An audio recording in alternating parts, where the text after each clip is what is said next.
CPUs. They were like, look, we didn't use GPUs because that'll be way more expensive. So we're just going to use system CPU. Here's the motherboard you need. Yeah, sure, it's still thousands and thousands of dollars. Magandang hapon po sa inyong lahat. Ako po si George Rieca, ang CEO ng Angkas. I am aware of the incident and there are no excuses for our actions. This should not have happened. And as CEO, I take full responsibility. This was a failure to uphold the discipline, safety, and compliance that Angkas has long stood for. I understand the frustration and disappointment this has caused and I deeply regret it.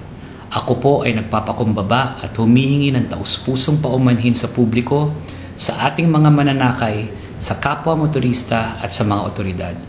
As the leader of this organization, I should have done better and I will do better.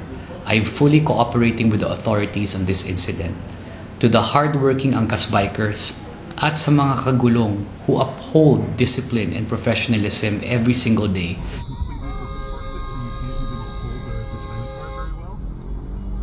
I don't see a reason to do that other than to just hyper dunk on the American tech industry. Anyways, let me keep going.